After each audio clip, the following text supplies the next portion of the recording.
Okay comrades, సరే మన comrade Ranganayudu గారు మీ ముందు పెద్ద ఎజెండాను ఉంచాడు. అందులో ప్రధానమైనటువంటి అంశం రేపు 6వ తారీఖు నుంచి ఆగస్టు 6వ తారీఖు నుంచి 15వ తారీఖు వరకు దేశవ్యాప్తంగా ముఖ్యంగా మన ఆంధ్రప్రదేశ్లో 175 నియోజకవర్గాల్లో దాదాపు 680 మండలాల్లో వేలాది గ్రామాల్లో కేంద్ర రాష్ట్ర ప్రభుత్వాలు అవలంబిస్తున్నటువంటి ప్రజా వ్యతిరేక విధానాలపైన జరూరీ బదలావో మార్పు అవసరం అన్నటువంటి పేరుతో కేంద్రంలో రాష్ట్రంలో పాలక వర్గాలు అవలంబించేటువంటి విధానాలపైన పాదయాత్రలు, ప్రచార యాత్రలు, వీధి మీటింగులు, సభలు, సమావేశాలు పెట్టి ఈ రాష్ట్రంలో ప్రతి జిల్లాలో కూడా మినిమంగా 10 లక్షల మంది దగ్గరికి ప్రత్యక్షంగా పరోక్షంగా రాష్ట్ర వ్యాప్తంగా కోట్లాది మంది ప్రజల దగ్గరికి ఈ పాలక ప్రభుత్వాలు అవలంబిస్తున్నటువంటి ప్రజా వ్యతిరేక విధానాలను జనంలోకి తీసుకొని పోవడానికి మనం ఈ క్యాంపెయిన్ శ్రీకారం చుట్టడం జరిగింది. మరి ఈ జిల్లాలో కూడా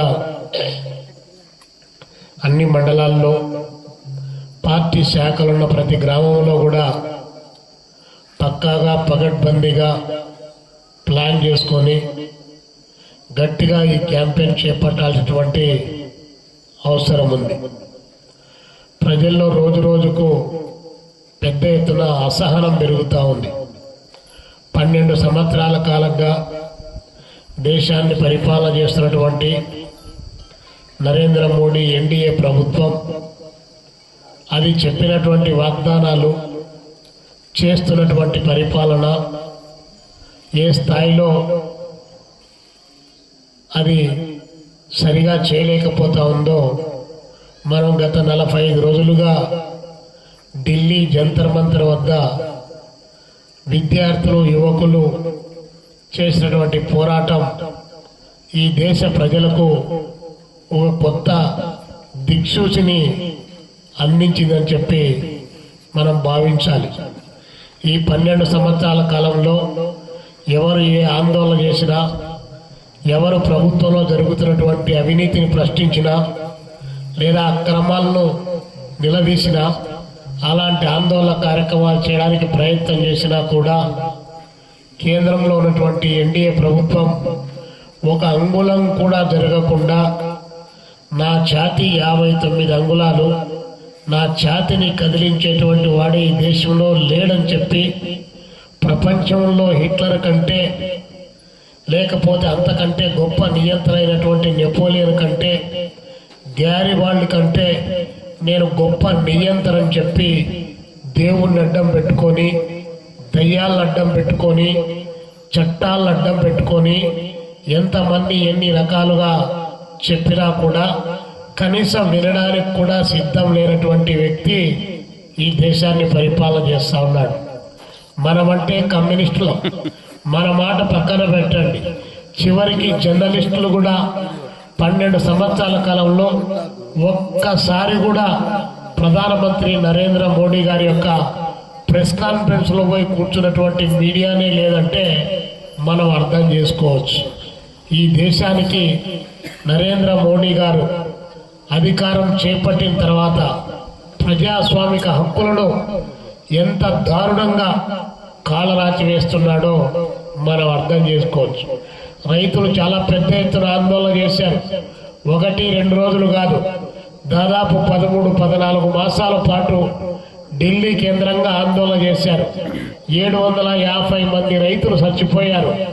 ఎముకలు కొరికేటువంటి చలిలో కొంతమంది అయితే రోగం వచ్చి వైద్యం అందక ఉద్యమం విరమించడానికి సిద్ధం కాక కేంద్ర ప్రభుత్వం యొక్క రైతాంగ వ్యతిరేక చట్టాలను రద్దు చేయాలని చెప్పి 750 మంది చచ్చిపోతే నరేంద్ర మోడీ గారికి చీమ కుట్టినట్టు కూడా లేకుండా ఈరోజు కాక్రోచులు ఏ పద్ధతిలో ఉద్యమం చేస్తూ ఉంటే అప్పుడు కూడా ఇదే పద్ధతిలోనే మోదీ మీడియా ఏదైతే నరేంద్ర మోడీ గారు తుమ్మిన దగ్గిన దానం చేసిన ఉచ్చబోసిన ఎన్ని రకాల ఆయన వేషాలు వేసిన అన్ని రకాలను విస్తృతంగా ప్రచారం చేసి దానికి మత ఉన్మాదాన్ని పాకిస్తాన్ బంగ్లాదేశ్ను చైనాను ఇతర దేశాల నుండి దీనికి ఉద్యమానికి ఉప్పందిస్తున్నారు. ఈ దేశాన్ని అస్థిరపరచడానికి ప్రయత్నం చేస్తున్నారు. రైతుల్లోకి పాకిస్తాన్ నుండి వచ్చినటువంటి తీవ్రవాదులు ఎంటర్ అయ్యారని చెప్పి దుష్ప్రచారం చేసి ఢిల్లీ సరిహద్దుల్లోకి రాకుండా ట్రాక్టర్లకు రోడ్లకు మేకులు కొట్టి ఎక్కడికక్కడ నియంత్రించడానికి ప్రయత్నం చేసి రైతాంగం గోడు అంటే గోడు ఆడించినటువంటి వ్యక్తి నరేంద్ర మోడీ గారు. రైతుకు తన పొలంలో తాను కూలీగా ఉండడానికి తాను తయారు చేసినటువంటి తాను ఉత్పత్తి చేసినటువంటి ఏ సరుకును కూడా తాను అమ్ముకోవడానికి లేకుండా ఏ పంట వేసుకోవాలనో తనకు స్వేచ్ఛ లేకుండా ఈ దేశంలో ఉన్నటువంటి మార్కెట్ శక్తులు కార్పొరేట్ శక్తులు ఏవైతే ఆదాని బదాని రిలయన్స్ లాంటి కంపెనీలు ఉన్నాయో అలాంటి వాళ్లకు వ్యవసాయ రంగాన్ని వ్యవసాయ కమతాలను అప్పగించడానికి కావాల్సినటువంటి ప్రయత్నం చేశారు. దీనిపైన పెద్ద ఎత్తున ఆందోళన చేస్తే చివరికి దిగి వచ్చారు. దీని పెద్ద ఎత్తున ఆందోళన జరుగుతున్న సందర్భంలో ఉత్తరప్రదేశ్ లో లఖనక్పూర్ అనేటువంటి ప్రాంతంలో రైతులు అడ్డం పడితే ఆ రైతులను మంత్రి కుమారుడు ఆయన యొక్క సైన్యం రైతులపైనే జీపులు కార్లు నడుపుకుంటూ పోయి చంపేసినటువంటి పరిస్థితి. అయ్యా చచ్చిపోయారని చెప్పి దేశ రైతాంగం మాట్లాడితే ఒక్క మాట అంటే ఒక్క మాట కూడా ప్రధానమంత్రి గారు జవాబు చెప్పినటువంటి పాపాన పోలేదు.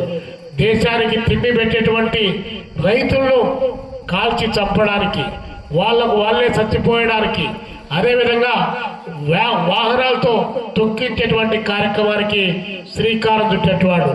అదే దేశంలో నిన్నటికి నిన్న మనం చూసాం, టీవీలో అంతలెక్కలు కూడా గమనించాం.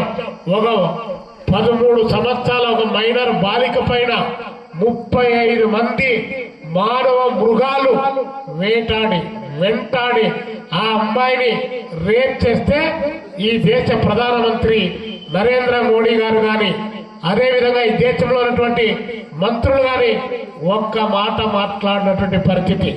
మణిపూర్ లో మహిళలను బట్టలు ఊడదీసి ఊరేగించి పరిగెత్తిస్తే వారి మధ్య తగాదాలు పెట్టి జాతుల సమస్యలను సృష్టించి వాళ్లకు వాళ్లే పరిగెత్తిస్తే ఈ దేశ ప్రధానమంత్రి 79 రోజులు మారణ హోమం మణిపూర్ లో జరిగి ఆడవాళ్లు దేశభక్తులుగా ఉండి సైనిక కుటుంబాలకు చెందినటువంటి ఆ మహిళలు కూడా చివరికి జాతీయ పతాకాన్ని వారు సిగ్గులు కప్పుకొని పరిగెత్తినా కూడా కనీసం కనికరం లేకుండా వ్యవహరించినటువంటి ప్రధానమంత్రి గారు ఒక్క మాట మాట్లాడలేదు. దేశంలో దళితుల పైన గిరిజనుల పైన ఆదివాసీల పైన అడవుల్లో ఉన్నటువంటి వారి పైన పెద్ద ఎత్తున దాడులు జరిపి వాళ్ళందరినీ అడవుల్లో ఉన్నటువంటి ఆదివాసులను బయటికి ఎల్లగొట్టి అడవులు నమ్ముకొని బతికేటువంటి వారిని కూడా కనీసం ఒక మాట మాట్లాడలేదు. అంటే రైతులు చచ్చిపోతే ఒక మాట మాట్లాడడం, మహిళల పైన రేపులు జరిగితే ఒక మాట మాట్లాడడం, అదే విధంగా దేశంలో ఎలాంటి పరిస్థితులు వచ్చినా కూడా ఒక్క మాట కూడా మాట్లాడినటువంటి నరేంద్ర మోడీ గారు ఈ దేశానికి ప్రధానమంత్రిగా ఉండడం అవసరమా అని చెప్పి ఈరోజు దేశం ప్రశ్నిస్తా ఉంది. దానికి నిదర్శనం నిన్న కాక్రోచ్ పార్టీ ఆఫ్ ఇండియా అదేవిధంగా కమ్యూనిస్టులు ఇతర ప్రతిపక్ష పార్టీలు ఆ ఉద్యమంలోకి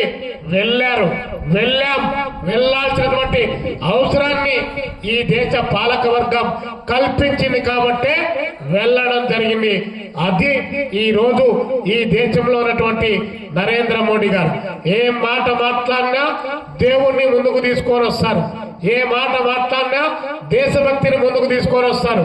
ఏదన్నా ఇది కరెక్ట్ కాదు, మీరు దేశంలో దొంగలు పడ్డారు, పార్లమెంట్ లోకి మీరు ఎంటర్ అయ్యారని చెప్పి ఎవరన్నా మాట్లాడితే వీళ్ళు ఎర్ర కుక్కలని చెప్పి, వాళ్ళు నల్ల కుక్కలని చెప్పి, వీళ్ళు తెల్ల కుక్కలని చెప్పి ఈ దేశంలో దోమలు విపరీతంగా పెరగడానికి కూడా కారణం చచ్చిపోయినటువంటి జవహర్లాల్ నెహ్రూ గారే ఆ రోజు గట్టిగా కత్తులు పట్టుకొని దోమలు నరికితే ఈ రోజు ఈ పరిస్థితి ఉండేది కాదని చెప్పి అలాంటి బత్తాయిగాళ్ళు ఈ దేశంలోకి ప్రయాణించి ఈ దేశంలో ప్రశ్నించేటువంటి తత్వాన్ని ఈరోజు నాశనం చేయడానికి కావలసిన ప్రయత్నం చేస్తా ఉన్నారు.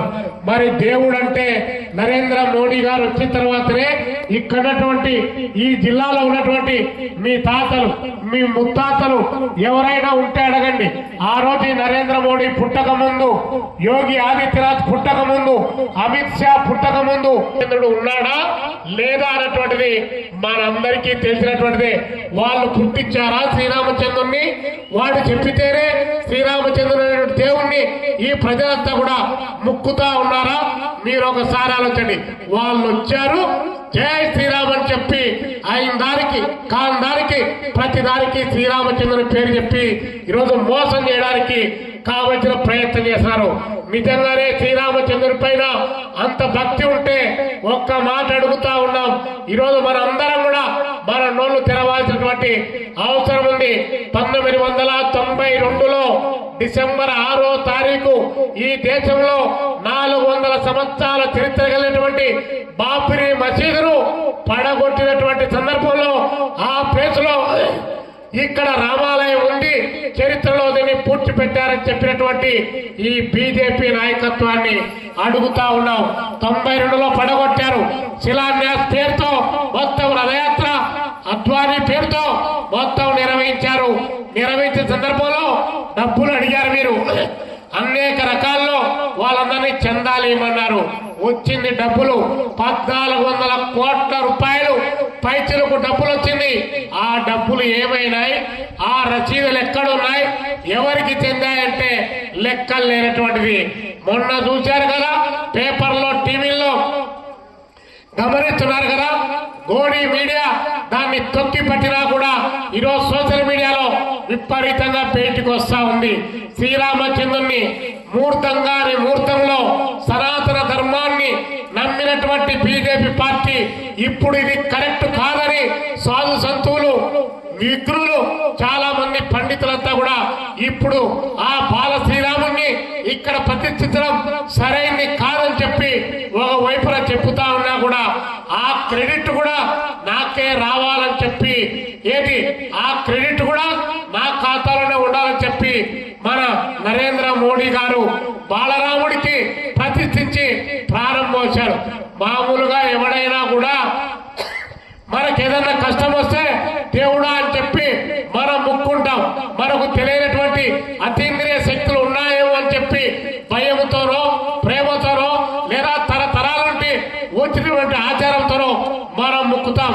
కానీ ఒక మనిషిగా ఉన్నటువంటి నరేంద్ర మోడీ బాలరాముడికి తాను ప్రాణం పోసి ప్రాణప్రతిష్ఠ చేసి గర్భగుడిలోకి తీసుకొని పోయాడు.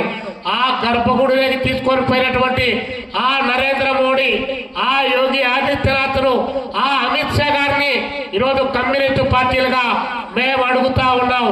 మరి 70 సార్లు 40 రోజుల్లో 70 సార్లు ఎలా దొంగతనం జరిగింది? శ్రీరామచంద్రుని యొక్క గర్భగుడిలో 200 కోట్ల రూపాయలు ఎలా మాయమైపోయినాయి? బంగారు ఎక్కడికి పోయింది? ఎండి ఎక్కడికి పోయింది? దాతలిచ్చినటువంటి విరాళాల డబ్బులు ఎక్కడికి పోయినాయని చెప్పి మేము అడుగుతా ఉన్నాం. దానికి జవాబు చెప్పురా బాబు అని దేశమంతా ప్రశ్నిస్తే, ఏం మీరిచ్చారా డబ్బులు? ఏమన్నా మీరిచ్చారా? మా హిందువులు ఇచ్చారని చెప్పి వాళ్ళు మాట్లాడుతున్నారు. అంటే హిందువులు డబ్బులు ఇచ్చే దోపిడీ చేసుకోవడానికి లైసెన్సులు మంజూరు చేశారా? మీకు శ్రీరామచంద్రుని పైన, దేవుడి పైన మీకు భక్తి ఉందా? నిజంగానే మీరు హిందూ ధర్మాన్ని కాపాడేట్టు వాళ్ళని చెప్పి ఈరోజు దేశమంతా కూడా అడుగుతా ఉంది. మీరు దేవుడి పైన అంత భక్తి ఉంటే మరి 200 కోట్లు దొంగతనం ఎలా జరిగిందో ఈ దేశానికి జవాబు చెప్పమని చెప్పి మనం అడుగుతా ఉన్నాం. ఇది ఈరోజు దేశంలో జరుగుతున్నటువంటిది. విద్యార్థులు పెద్ద ఎత్తున ఆందోళన చేశారు. అయ్యా, దేశంలో 20 మంది విద్యార్థులు ఆత్మహత్య చేసుకున్నారు. ఆత్మహత్యకు కారణమైనటువంటి పేపర్ లీకేజ్ అయింది. ఆ పేపర్ లీకేజ్ కావడం ద్వారా విద్యార్థులు డాక్టర్లు కావాల్సిన వాళ్ళు పరీక్షలు రాసి ఇంకా మానసిక ఒత్తిడి ఒక్క మాట అంటే ఒక్క మాట కూడా మాట్లాడలేదు. కానీ 45 రోజులుగా నిన్నటి వరకు ఆందోళన చేసి ఈ దేశంలో విద్యాశాఖ మంత్రి ఎవరైతే ఉన్నారో అతన్ని రాజీనామా చేయమని చెప్పి కోరితే 45 రోజులు పట్టింది. దేశమే తిరుగుబాటుకు సిద్ధమైతే నిన్నటికి నిన్న తోక ముడిచారు. కానీ 20 మంది విద్యార్థులు ఎందుకు చనిపోయారు? మీ పరిపాలనలో మీకు ఆ మాత్రం బాధ్యత లేదా? జవాబుదారీతనం లేదా? అకౌంటబిలిటీ మీకున్న మంది ఎన్నో ఆశలతో ఆకాంక్షలతో వారు చదువుకుంటే మేము మళ్ళీ పరీక్ష పెట్టలేదా? మళ్ళీ పరీక్ష పెట్టాం. పరీక్ష పేపర్లు విమానాల్లో తీసుకొని వచ్చి వాళ్ళకి అందించాం. అప్పుడప్పుడు జరుగుతాయంట. అప్పుడప్పుడు జరగడం కాదు. నువ్వు వచ్చిన ఈ 12 సంవత్సరాల కాలంలో ఒక్కసారి జరిగితే తప్పు జరిగింది, అవినీతి జరిగింది అనుకోవచ్చు. 2 సార్లు జరిగితే ఇంకా ఎవడో డబ్బుల కోసం కక్కుర్తిపడి చేశాడనుకోవచ్చు. కానీ మీరు నిర్వహించినటువంటి పరీక్షల్లో 152 సార్లు, ఈ దేశంలో 152 సార్లు అనేక రకాలైనటువంటి పోటీ పరీక్షలన్నీ కూడా లీకేజీలు అయ్యి వాటి పకోడీ లెక్కన 10,000 దగ్గర నుంచి మొదలుపెట్టి 30 లక్షల వరకు అమ్ముకుంటా ఉంటే మరి మీరు భారతదేశంలో అధికారంలో ఉన్నటువంటి మీరు కోడిగుడ్డు పైన ఈకలు పీకుతా ఉన్నారా అని అడగకుండా మిమ్మల్ని ముద్దు పెట్టుకుంటారా? దీన్ని అడిగితే ఈ దేశంలో ఉన్నటువంటి కొంతమంది బత్తాయిగాలను సపోర్ట్ చేసేటువంటి మీడియా వాళ్ళు అవాకులు చవాకులు పేల్తా ఉన్నారు. మేం చెప్తున్నాం, కమ్యూనిస్ట్ పార్టీగా కొన్ని మీడియా సంస్థలకు, కొంతమంది యూట్యూబర్స్ కు మేం చెప్తా ఉన్నాం, వారు వేసేటువంటి ఎంగిలి మెతుకులకు ఆశపడి ప్రజల యొక్క రక్త మాంసాలను పీల్చి పిప్పి చేసేటువంటి నరూప రాక్షసతో పరిపాలన కొనసాగుతున్నటువంటి నరేంద్ర మోడీకి మీరు ఊడిగం చేస్తున్నారా లేదా అని మేము అడుగుతా ఉన్నాం. 20 మంది విద్యార్థులు చనిపోయింది వాస్తవం కాదా అని చెప్పి మేము అడుగుతా ఉన్నాం. దాని గురించి చెప్పమంటే అక్కడ ఆ నినాదం వచ్చింది, ఇక్కడ ఈ నినాదం వచ్చింది. పక్కన ఎక్కడో మిడిల్ ఈస్ట్ లో నుండి ఒకడు చెప్తా ఉన్నాడు, వాడు అర్నాల్డ్ గోస్వామి గాడ ఎవడో ఒకడు పెద్ద అక్కడ పెట్టుకొని రిపబ్లిక్ ఆఫ్ ఇండియా అనేటువంటి ఒక ఛానల్ పెట్టుకొని ఈ దేశంలో ఉన్నటువంటి అనేక మందిని బెదిరించుకుంటూ బీజేపీ బూట్ల పైనటువంటి ధూళిని నాలుగుతో నాకేటువంటి అర్నాబ్ గోస్వామి గారు అడుగుతా ఉన్నాడు. ఎక్కడో మిడిల్ ఈస్ట్ నుండి ఆ ఫుడ్ వచ్చిందంట, వారికి అక్కడ ఆర్డర్ చేస్తే ఇక్కడ ఫుడ్ వచ్చిందంట.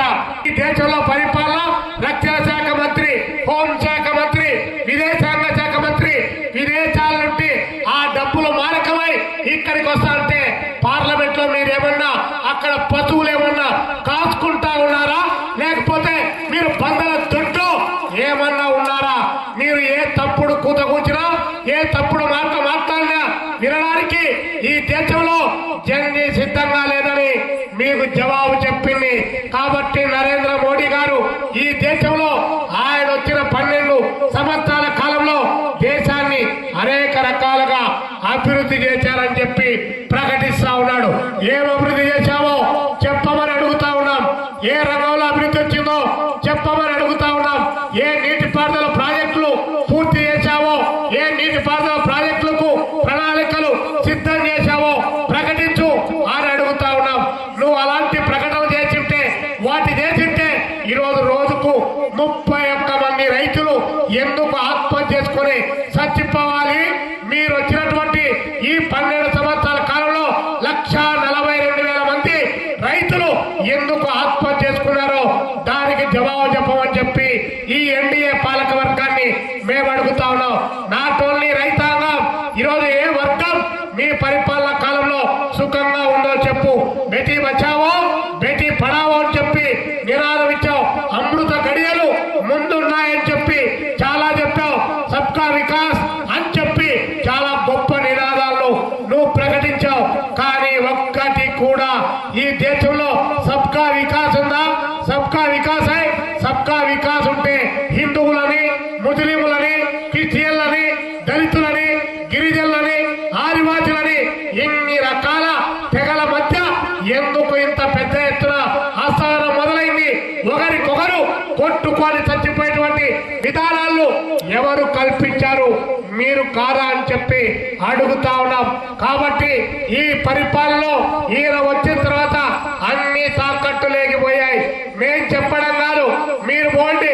బ్యాంకుల్లో ఒకప్పుడు పెద్ద పోరాటం చేసి బ్యాంకులు జాతీయకరణ చేసినటువంటి పార్టీ భారత కమ్యూనిస్ట్ పార్టీ. ఇందిరాగాంధీ లాంటి వారి మెడలు వచ్చి ఈ దేశంలో బ్యాంకుల జాతీయకరణ కావాలి, ప్రభుత్వ రంగంలో ఉండాలని 70 సంవత్సరాల కాలంలోనే మనం పోరాటం చేశాం. అలాంటి బ్యాంకుల్లో ఈరోజు మీరు జాతీయకరణ బ్యాంకుల్లో ప్రైవేటు వ్యక్తులకు అప్పగించడానికి కావాల్సినటువంటి ప్రయత్నం ఈ దేశంలో జరగలేదా? ఎల్ఐసిలో డబ్బులు కొల్లగొట్టలేదా? ఎల్ఐసిలో పెట్టుబడులు పెట్టినటువంటి ఆ ప్రజలు మీరు ఏమార్చడం లేదా? ఆ డబ్బులు ఎక్కడున్నాయి? బ్యాంకులు పోయాయి, ఎల్ఐసిలు పోయాయి, రైల్వేలు పోయాయి, మొత్తం విమానాలు పోయాయి, రోడ్లు పోయాయి.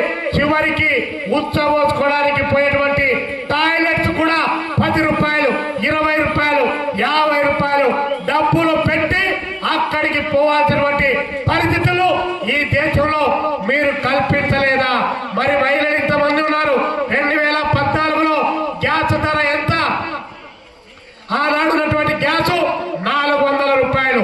ఈ రోజు గ్యాస్ ధర ఎంత? 1100 రూపాయలైంది. అది పంపల్లో వాడుకోవడానికి 1100 రూపాయలు. వీధి లేకపోయి నువ్వు ఇడ్లీ తినాలన్నా, కాఫీ తాగాలన్నా, టీ తాగాలన్నా నువ్వు అక్కడికి పోతే ఆ టీ కొట్టులో గ్యాసు 3500 20 కేజీల బండిలు ఈ రోజు అమ్మకానికి పెట్టావు. మరి ఎక్కడ నువ్వు అధికారంలోకి వచ్చిన తర్వాత పోనీలే ఈ ధరలు ఇట్లా పెరిగాయి కాబట్టి ప్రజల యొక్క జీవన ప్రమాణాలు కూడా పెరిగాయని చెప్పి మీ యొక్క ఆదాయాలు ఏమైనా పెరిగాయా? ఆదాయాలు మొన్న వచ్చేటువంటి 10,000కు ఈరోజు 25,000 రూపాయలు మీకేమన్నా ఆదాయం పెరుగుతా ఉందా? ఆదాయాలు పెరగలేదు. ఆదాయాలు పెరగలేదు. రూపాయి మారకపు విలువ పెరగలేదు. అది తరిగిపోయింది. ధరలు విపరీతంగా పెరిగాయి. ప్రజలు ఇబ్బందులు పడతా ఉన్నాడు. అడిగావు కదండి నరేంద్ర మోడీ గారు, 2012లో నువ్వు గుజరాత్ ముఖ్యమంత్రిగా ఉన్నప్పుడు ఈ భారతదేశానికి ఛాయ్ వాలా ఈ దేశానికి ప్రధానమంత్రి అవుతున్నాడని చెప్పి ప్రకటించినప్పుడు ఏం చెప్పావు? క్యా పతలా హై? పాకిస్తాన్ రూపాయి నై పతలా హో గయా, శ్రీలంక రూపీ నై పతలా హో గయా, బంగ్లాదేశ్ రూపాయి నై పతలా హో గయా అని చెప్పి క్యా ఇండియా రూపాయి క్యా కేరళ హో గై అని చెప్పి మాట్లాడావే నరేంద్ర మోడీ. 60 రూపాయలు 58 రూపాయలు ఉన్న పొద్దు క్యా కేరళ హై అని అన్నావే. ఈరోజు 98 రూపాయలకు రూపాయి డాలర్తో పోలిస్తే పడిపోయింది. క్యా కేరళ హై బోలో భాయ్ అని చెప్పి అడుగుతా ఉంటే మరి రూపాయి రేటు ఎందుకు పడిపోయింది? విదేశాల నుంచి ఇక్కడ భారతదేశాన్ని ఒక డంపింగ్ యార్డులాగా మార్చి అక్కడి నుంచి అన్ని దిగుమతులు చేసుకుంటా ఇక్కడ తయారైన వస్తువులు ఎగుమతి చేయడంలో నువ్వు వైఫల్యం చెందావు. అమ్మా, నువ్వు బంగారు కొనాకు, బర్త్డేలకు పిల్లలకు ఏమీ చేయకు, కొత్త కోకలు కొనుక్కోకు, కొత్త రేఖలు కొనుక్కోకు, కొత్త పంచలొద్దు, కొత్త ఎన్ని నీకు ఇక్కడ సొక్కాలొద్దు, నిక్కర్లొద్దు, టీ షర్ట్లొద్దు, మీకేమొద్దు. డబ్బులు మాత్రం ఆదా చేయండి అని నిన్ననే కదరబై నువ్వు పిలిపించింది. హైదరాబాద్ లో వచ్చి మే 10వ తారీఖు పిలిపించావు. మే 10వ తారీఖు పిలిపించిన తర్వాత మే 10వ తారీఖు నుంచి జూన్ 20వ తారీఖు 58,000 చోట్లకు విమానాలు పెట్టుకొని నువ్వు ప్రయాణం చేశావే. 58,000 చోట్లకు ప్రయాణం చేశావు. నువ్వు చెప్పినటువంటి 24 గంటల్లో బెంగళూరు బెంగళూరులో 1,00,000 మందితో ర్యాలీ పెట్టి పబ్లిక్ మీటింగ్ పెట్టావు. అస్సాంలో 1,00,000 మందితో ఎన్నికల సభ నిర్వహించావు. మరి అక్కడ డబ్బులు ఆదా చేయాల్సినటువంటి అవసరం లేదా? మరి నువ్వు తిరగడానికి కాన్వాయ్లు వద్దు అని నువ్వు చెప్పగానే అక్కడ రాజస్థాన్ లో మీ పరిపాలనలో 50 కార్లు 60 కార్లు 100 కార్లు పెట్టి మీరు అక్కడ కాన్వాయ్లు పెట్టుకొని ఊరేగుతా. ఇక్కడ మాత్రం బంగారు కొనొద్దు, టీ తాగొద్దు, నూనె కూడా మీరు గడ్డలతో పోయొద్దు, ఏలు పెట్టి దాంట్లో వచ్చి అట్లా ఒక చుక్క వేయండి ఆదా అవుతారని చెప్పి సిగ్గు లేదా అని చెప్పి అడుగుతా ఉన్నాం. జనానికి మాత్రం నీతి సూత్రాలు, నువ్వు మాత్రం కోట్ల రూపాయలు, కోట్లు కాదు 1-2 కోట్లు కాదు 12,000 కోట్లు 17,000 కోట్లు 30,000 కోట్ల రూపాయలు డబ్బులు ఖర్చు పెట్టి నువ్వు లెక్క పక్క లేకుండా ఈ దేశానికి జవాబుదారీతనం లేకుండా పరిపాలన చేయడం లేదా? నువ్వు చెప్పావో లేదో ఇక్కడ మా వాళ్ళు ఉన్నారు. ఒకవైపున చంద్రబాబు నాయుడు గారు, ఇంకో వైపున పవన్ కళ్యాణ్ గారు, మరొక వైపున లోకేష్ బాబు గారు, ముగ్గురు కలిసి నువ్వు ఆడ చెప్పినావు. మీ రాజ్నాథ్ సింగ్ గారు ఇదే పుట్టపర్తికి వచ్చారు. ఒక విమానంలో పోతే ముగ్గురు లెక్క ఖర్చు తక్కువైతారు. అట్ట కాకుండా చిన్నబాబు ఒక విమానం ఎక్కా, పెద్దబాబు ఒక విమానం ఎక్కా, మధ్యబాబు నువ్వు ఒక విమానం ఎక్కితివి. మీరు ముగ్గురు విమానంలో పోతివి. ఆయన రాజ్నాథ్ సింగ్ గారు డైరెక్ట్ గా పుట్టపర్తికి ఇంకొక విమానం వచ్చా. 9,000 కిలోమీటర్లు పోతే 900 లీటర్లు ఆయిల్ ఖర్చు అయితే అది 1,000 రూపాయలు అవుతారని చెప్పి లెక్కలో వైపులో ప్రకటిస్తా అంటే అమరావతి నుంచి మామూలుగా ముగ్గురు కలిసి పోవచ్చుగా, ముగ్గురు పోరు. మీకు మాత్రం ఇక్కడ నుంచి విమానాల్లోనే ఆడి దిగాల ఆయన చెప్పేప్పుడు చంద్రబాబు నాయుడు గారు మీరు ఆదా చేయండి ఆదా చేయండి అని ఆయన చెప్పాడు. కాబట్టి ఆయన తాళమట్టలుగానే తాళాలుగానే తందారని మన ఊర్లలో ఈ చరిత్రలు పట్టుకొని చెప్పేవాళ్ళు ఉంటారు కదా, అట్లా తందారేటటువంటి చంద్రబాబు నాయుడు గారిని కూడా అడుగుతా ఉన్నాం. ఎన్ని తరావు సార్ రోజుకు టీవీలలో ప్రకటనలు, ఎన్ని తరావు పత్రికలలో ఎన్ని ప్రకటనలు ఇస్తా ఉన్నావు, ప్రచారానికి ఎంత ఖర్చు పెడతా ఉన్నావు. ఆ డబ్బులు ఆదా చేయొచ్చుగా సార్, అవన్నీ ఏం ఆదా చేయకూడదు. కానీ కూలీ నాలి చేసుకొని కష్టార్థితో డబ్బులు సంపాదించుకొని వాళ్ళ బతుకుతూ మీరు పెట్టే ఖర్చులు కూడా వాళ్ళే భరిస్తూ ఏం మీరు పెడతా ఉన్నారా? మీ నాయుడు గారు ఏమన్నా కష్టపడి దున్ని పిరసనాలు పట్టించే డబ్బులతోటి మీరు డబ్బులు పెడతా ఉన్నారా? ఈ కూలి జనం, ఈ పేద జనం, ఈ కార్మికులు, ఈ కర్షకులు, ఈ కష్టజీవులు వాళ్ళు పనిచేసి 6 కాలం కష్టపడి పనిచేసి ఆ కూలి డబ్బులు వస్తే అవి తిరిగి మీరు పెట్టిన రేట్ల కొనుగోలు చేస్తే అవి మీకు ఆదాయాలు వస్తే ఆ ఆదాయాలు కళ్ళు మిల్లు కలప రాకుండా మీరు కదా ఖర్చు చేసేది, మీరు కదా ఖర్చు చేసేది. కాబట్టి మీరు ఎంతైనా ఖర్చు పెట్టచ్చు.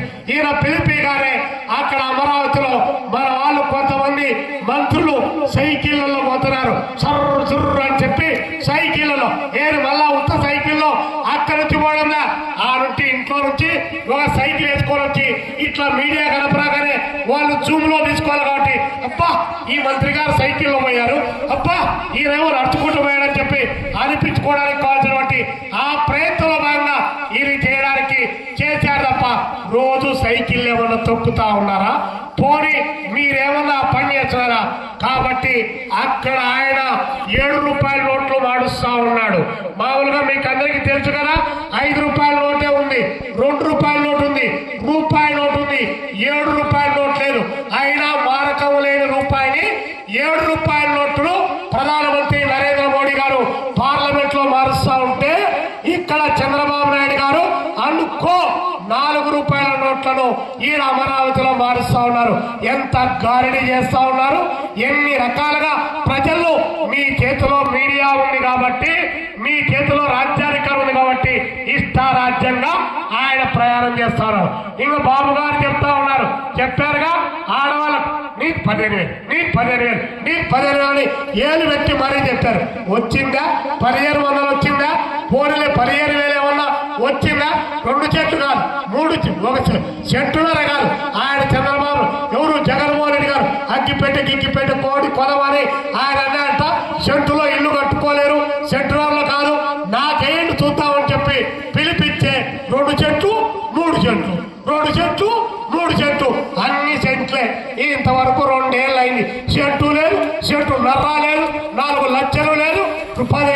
8 సంవత్సరాల కింద కట్టినటువంటి టిడ్కో ఇల్లు కూడా ఈ రోజు జనానికి ఇచ్చినటువంటి పరిస్థితి లేదు.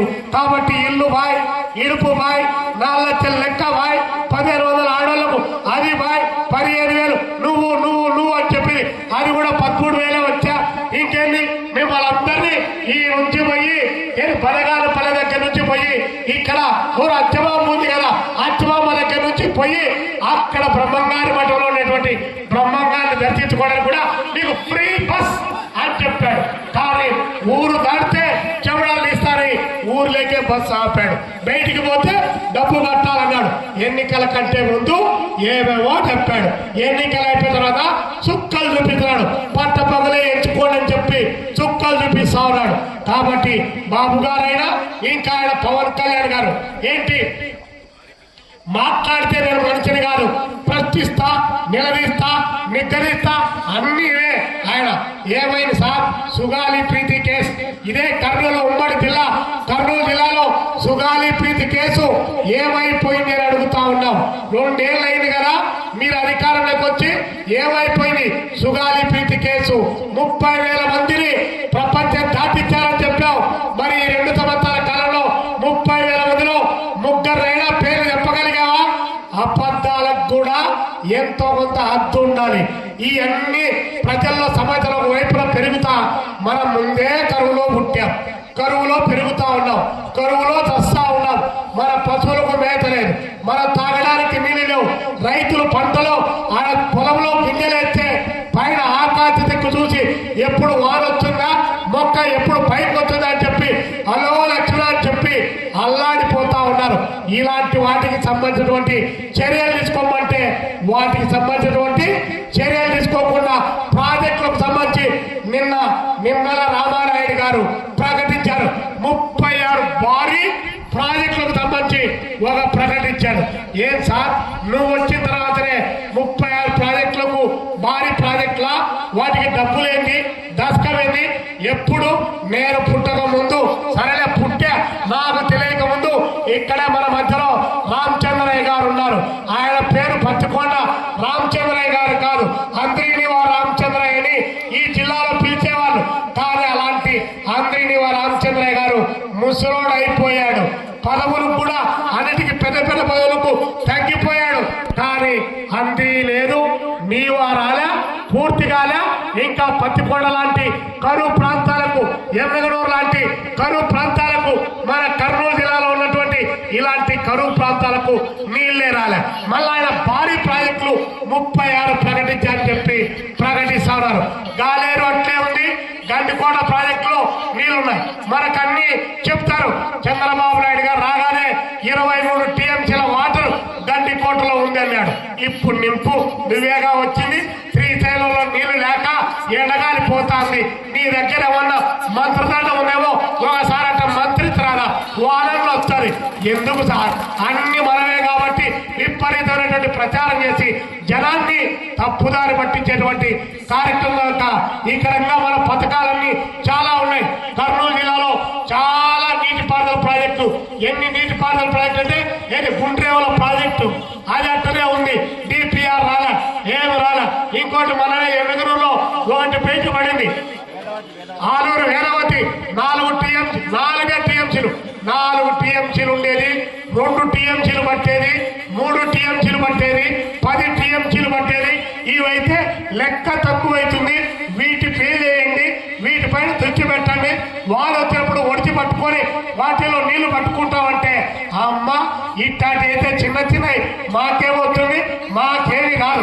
కాబట్టి ఉట్టికే లేదమ్మా, స్వర్గానికి నిత్యం లేచిందంట. చూడండి, అట్లా చిన్న చిన్నవి వస్తే మీరు బాగుపడతారుగా. మీరు బాగుపడడానికి లేదు, మీరు బాగుపడకుండా ఉండాలి. మేము మళ్ళీ రావాలి, మళ్ళీ మేమే రావాలి. మా కోసం మళ్ళీ మీరే ఉండాలి. కాబట్టి మేము చెప్తా ఉంటాం, మీరు ఉంటా ఉండండి అని చెప్పి ఈ ప్రాజెక్టు పూర్తి చేయడతా. కానీ ఎక్కడో గోదావరి జిల్లాలో ఉన్నటువంటి అక్కడ పోలవరం ప్రాజెక్ట్ దగ్గర నుంచి నీళ్లు ఎత్తుకొని వచ్చి విజయవాడ ఉన్నటువంటి ప్రకాశం బ్యారేజ్లోకి నీళ్లు తెచ్చి ఆ నుంచి బొల్లాపల్లి, గుంటూరు జిల్లాలో బొల్లాపల్లికి నీళ్లు తెచ్చి అక్కడ నుంచి 840 అడుగులు పైకి కిందికి కాదు పైకి కట్టి అక్కడి నుంచి పోచి మన పెనకచెల డ్యాములో నింపుతాడంట. 40 అడుగులు 27 కిలోమీటర్లు సొరంగ మార్గం తవ్వుతాడట. బాబు కరెంటు యూనిట్కు ఆ ఎత్తిపోతల పథకానికి 7 రూపాయల నుంచి 12 రూపాయలు అవుతాయి. తడిచి మోపిడి అవుతా ఉంది. నువ్వు 81,000 కోట్ల రూపాయలతో ఆడ పెట్టే బదులు ఒక 30,000 కోట్లు డబ్బులు కేటాయిస్తే 100 టీఎంసీలు ప్రతి జిల్లాలో నింపుకోవడానికి అవకాశం ఉంటుంది. ఈ పూర్తి చేయాలంటే ఈ చేస్తే మీరు బాగుపడతారా బాబు? అది చేస్తే ఆ ప్రాజెక్టుకు ఏటీఎం లాగా ఎనీ టైం మనీ అట్టాంగులు అలా మాకు ప్రాజెక్టులు చేతిలో ఉంటే కాంట్రాక్టర్లు మా చేతిలో ఉంటారు. అడ్వాన్స్మెంట్లు మేము తీసుకుంటాం. రేపు పొద్దున ఎన్నికలు వస్తాయి. 2029 ఎన్నికల్లో మీ రేట్ ఎంత అని మేము అడుగుతాం. అప్పుడు కొనుగోలు చేస్తాం. ఈ కడితే మీరు బాగుపడతారు కదా అని చెప్పి ఈరోజు చంద్రబాబు నాయుడు గారు అలాంటి ప్రయత్నం చేస్తా ఉన్నాడు. కట్టు సార్ రాయలసీమ జిల్లాల్లో ఈరోజు కరువు వచ్చి వలసలు వెళ్ళిపోయి రైతాంగం ఇబ్బంది పడతామంటే దాని గురించి మాట్లాడడంలే. కాబట్టి ఇటు చంద్రబాబు నాయుడు గారు అటు ఆయన ఢిల్లీ గల్లీ 2 కలిసి మాది డబుల్ ఇంజన్ సర్కార్ అని చెప్పి ప్రకటిస్తా ఉన్నాడు. ఇలాంటి వెనకబడ్డ ప్రాంతాల గురించి ఆలోచించండి. దీని గురించి మాట్లాడంటే ఆయన మాట ఎత్తే ఏ అంటే అమరావతి, పి అంటే పోలవరం అని చెప్పి అవి 2 చెప్తా ఉన్నాడు. పోయిన 2014 నుంచి 2019 వరకు అదే పాట పాడుతుంది. ఇప్పుడు వచ్చిన తర్వాత కూడా అదే పాట పాడుతుంది. పాడిందే పాడరా పాసిపల్ల దాసి అంటాడు. అంత పాడిన పాటే పదే పాట పాడుతుంది. మరి మేమైపోవాలి? ఈ ప్రాంతానికి కూడా అక్కడ రూపాయి ఖర్చు పెడితే అక్కడ 75 పైసలు ఖర్చు పెడితే మా ముఖాలు కూడా ఒక పావలైనా వేయాలి కదా. మరి మేమేమన్నా మేము ఈ రాష్ట్రంలో పుట్టలేదా? మేము ఈ భారత మాతకు మేము పుట్టినోళ్ళం కాదా? మేము అనాథలకు ఏమన్నా పుట్టామా? మరి ఎన్నేళ్ళని మమ్మల్ని మోసం చేస్తారని ఈ ప్రాంతం వాళ్ళు అడిగితే అదిగో విచ్ఛిన్నకరత వస్తా ఉంది. వాళ్ళు ప్రశ్నిస్తున్నారు. మళ్ళీ రాయలసీమ అంటున్నారు, ఉత్తరాంధ్ర అంటున్నారు. వీళ్ళు రాజకీయాలు చేసేది రాదు అని చెప్పి మమ్మల్ని మాట అరని పాచివుల జరిగే అన్యాయాన్ని ఉన్నది ఉన్నట్టంటే ఉలికెక్కువ అన్నట్టు ముదరత్వం రాయాలు విపరీతంగా తింటారని ఎప్పుడో నారాయణమూర్తి గారి సినిమాలో ఒక పాట ఉంది. ఏంటి 2 రెళ్ళు 4 అన్నందుకు గుండాలు గండ్రాలు ఇసేటువంటి ఈ సీమలో క్షేమ విభాజ్యం అంటే జైలు నోళ్లు జరుగుతున్నాయని గజ్జల మల్లారెడ్డి గారు ఏదైతే అన్నారో ఉన్నది ఉన్నట్టు మాట్లాడితే మమ్మల్ని వేరే పద్ధతిలో మాట్లాడుతూ ఉన్నారు. కరెక్ట్ కాదు. వెనకబడ్డ ప్రాంతాలకు టాప్ ప్రయారిటీ ఇచ్చి తీరాల్సిందే. రాయలసీమలో ఉన్నటువంటి నీటిపారుదల ప్రాజెక్టులు పరిపూర్తి చేయడానికి టైం బోర్డు పెట్టుకొని ఈ రాష్ట్ర ప్రభుత్వం దీనికోసం డబ్బులు కేటాయించాలని కమ్యూనిస్ట్ పార్టీగా మనం అడుగుతా ఉన్నాం. వేరే మనం ఏమి వారి సొమ్ములు ఏమి అడగడం లేదు, వారి సొత్తులు అడగడం లేదు, వారి ఆదాయాన్ని మనం అడగడం లేదు. మన హక్కులు మనం అడుగుతా ఉన్నాం.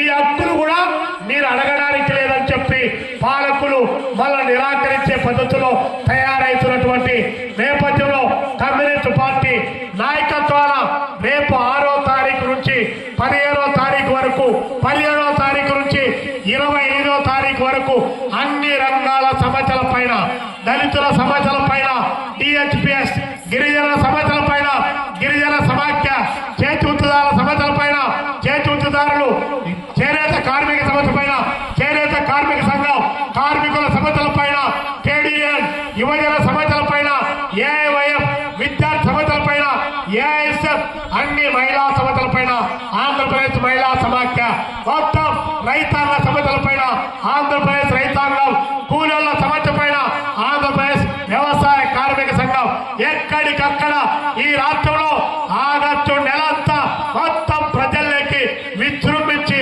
మనం వెళ్ళిపోవాల్సినటువంటి అవసరం బాధ్యత ఉంది. ఆ ప్రజలు చైతన్యవంతం చేసి ఉద్యమంలోకి తీసుకొని రావాలి. ఈ పాలక వర్గాలను ప్రశ్నించుకుంటే, నిలవేయకుంటే, హక్కులు అడగకపోతే ఈ ప్రభుత్వాలు పదే మళ్ళీ మోసం చేస్తూనే ఉంటారు.